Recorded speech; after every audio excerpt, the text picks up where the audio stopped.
Oke, selanjutnya kita perlu mengakses menambahkan link untuk mengakses view chart ini ya. Seperti biasa kita lakukan di halaman home dan kalian bukan di halaman home ya, tetapi di halaman main ya. Dan kalian bisa nambahkannya di sini ya, dibikin di routingnya dulu ya di sini. Nah, kita tambahkan mungkin saya akan tambahkan paling atas deh ya di sini ya. Nah, ini kita ketik chart titik dua konteks konteks koma const chart. Nah, ini. Tapi sepertinya Anda perlu mengimport ya, import chart. Sorry, bukan chart ya, tetapi view chart dot dat. Oke, saya revisi. Yang ini berarti adalah view chart. Nah, seperti ini teman-teman ya. Jadi jangan lupa juga tambahkan di dalam list title-nya ini, list style-nya ini, Ctrl V, kita masukkan chart, ikonnya adalah shopping chart, apakah ada shopping chart? Oh, chart,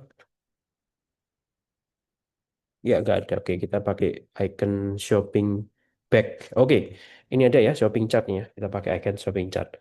Ini saya ganti dengan chart sesuai dengan nama routingnya. Oke. Oke, teman-teman, sebelum kita lanjutkan, ada satu yang kelupaan ya, teman-teman ya.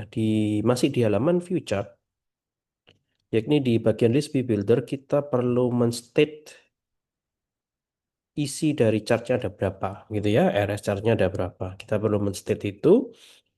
Nah, kemudian kalau sudah, kalian bisa coba run, ya.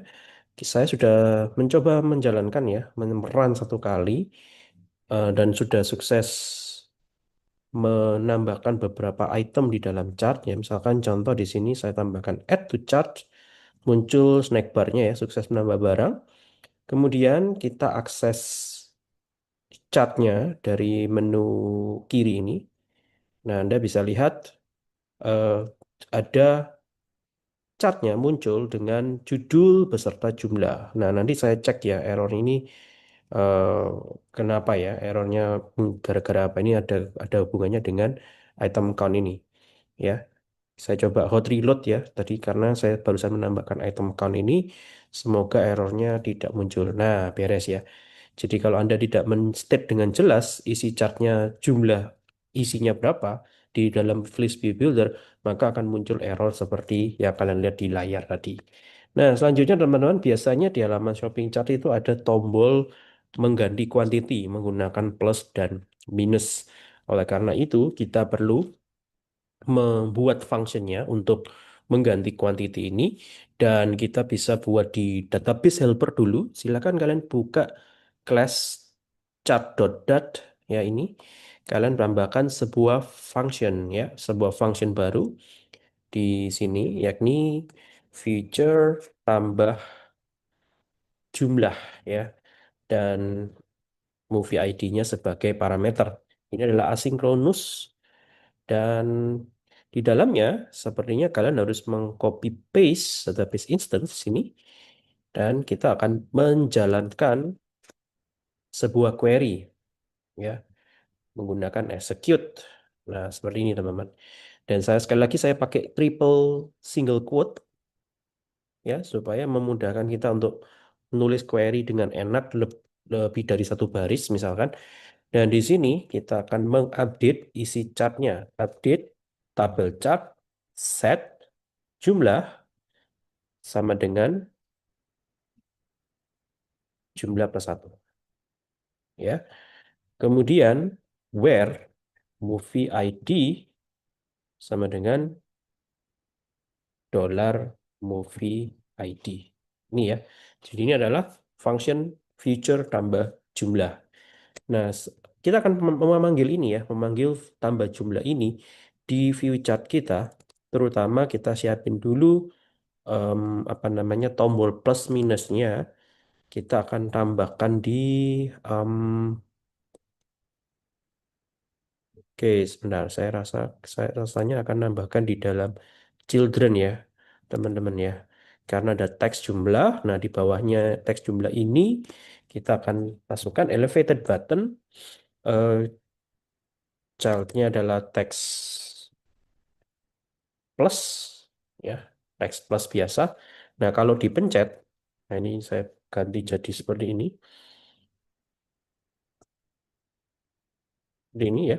Kalau dipencet, jangan lupa nih koma. Oke, ini kalau dipencet, maka kita memanggil DB helpernya.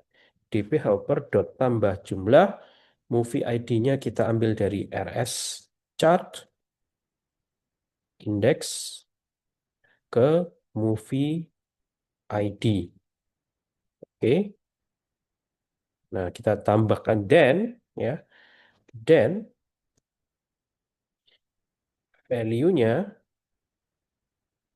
eh, panggil ulang baca data untuk memperbarui isi list kalian. Nah, seperti ini. Oke. Press. Oke. Created button.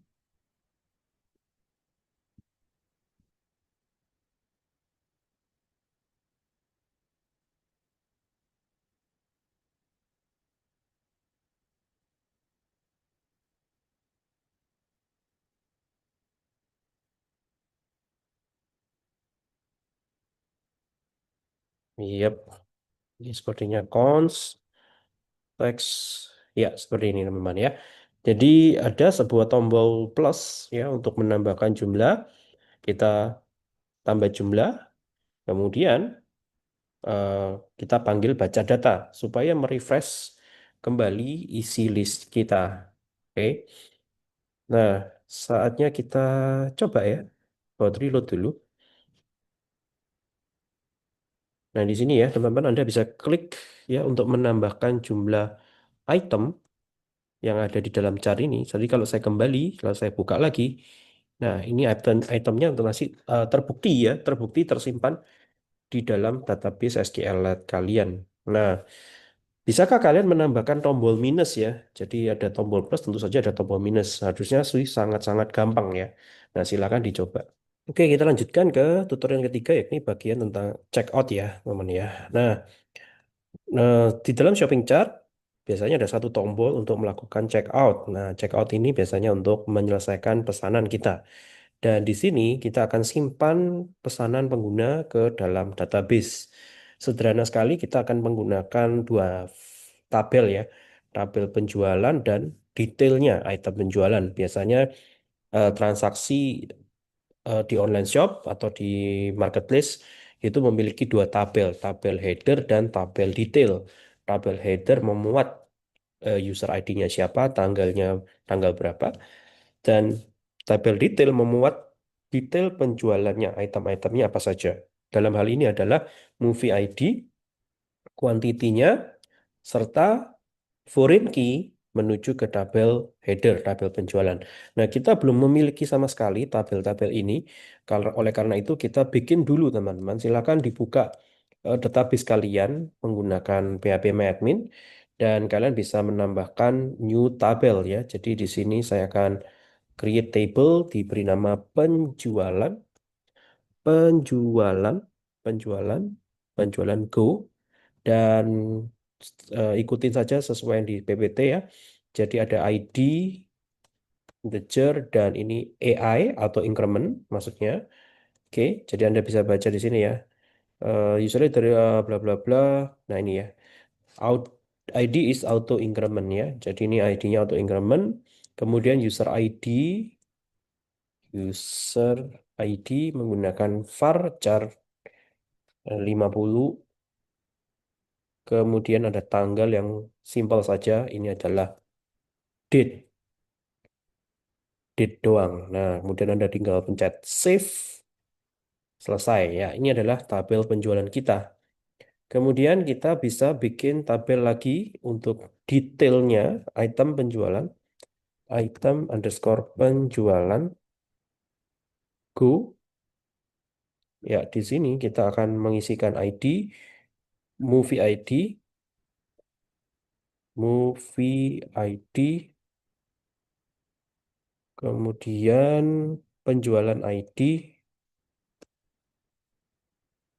serta jumlah. Oke. Nah, sama ya, sama seperti sebelumnya. eh, Integer 11 ini, ID yang ini adalah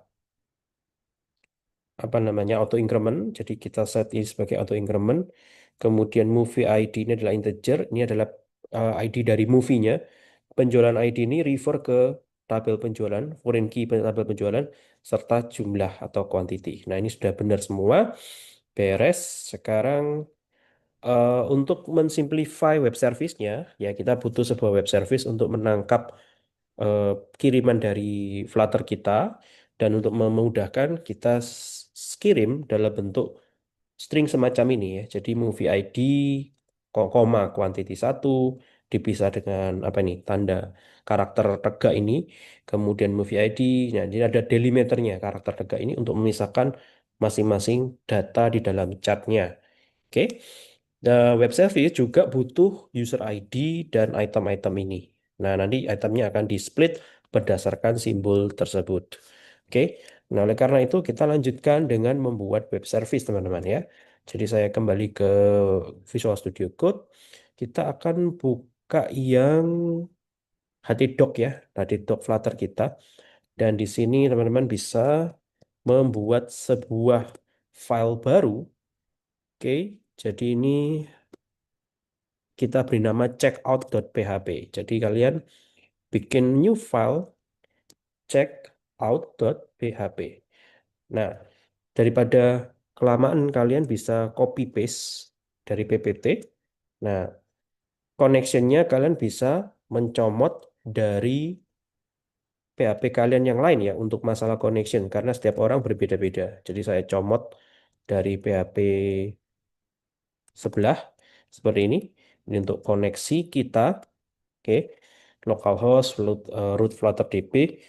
Nah, ini saya jelaskan singkat. Yang pertama adalah ada pengecekan harus ada user ID yang dikirim oleh Flutter serta item-itemnya yang juga harus dikirim oleh Flutter. Oke. Dan jika jika tidak ada maka kita simpel aja kita tampilkan pesan error JSON encode. Kemudian items yang paling penting ya dan user ID ini kita ekstrak postnya supaya apa? Supaya bisa diakses dalam bentuk variabel, array-nya dolarnya langsung dalam bentuk variabelnya. Kemudian kita punya query insert into tabel penjualan, user ID-nya sekian, tanggalnya sekian. Tanggal ini sih kita bisa pakai now. Now ini adalah query MySQL untuk meretrieve tanggal hari ini. Oke. Dan user ID-nya kita prepare SQL-nya dengan dollar user ID. Teman-teman, dollar user ID ini adalah hasil ekstrak dari dollar post user ID dan diekstrak sehingga kita bisa akses apa namanya nama indeks array postnya ini dengan simbol dolar. Ini gara-gara kita punya ekstrak di sini. Lalu kita execute query insertnya. Jika sukses, maka kita bisa retrieve auto increment insert ID-nya. Nah, untuk mendapatkan auto increment insert ID-nya, kita bisa gunakan bantuan dari connection-nya, insert ID, supaya kita bisa memiliki penjualan ID yang merupakan auto increment dari insert kita barusan. Kemudian kita explode berdasarkan delimiter tegak ini. Kenapa? Karena tadi seperti sesuai perjanjian, dollar items kita akan berisi string panjang yang dipisah dengan delimiter tegak ini, di mana masing-masing string tersebut memuat informasi movie ID dan jumlahnya. Nah, kita explode sehingga ini menjadi sebuah array. Nah, kemudian dari array tersebut kita akan lakukan for each untuk menangkap masing-masing informasi yang ada di dalam array tersebut, ya. Lalu tentu saja kita akan menginsert ke detail item penjualan, yakni penjualan ID, movie ID, dan jumlah. Ada statementnya juga, semuanya kebetulan integer semua, penjualan ID, array index pertama adalah movie ID, array index keduanya tentu saja adalah jumlahnya. Lalu kita execute. That's it ya. Ini adalah simple sekali. Nah, jangan lupa kalian perlu mengetes ini lewat Postman.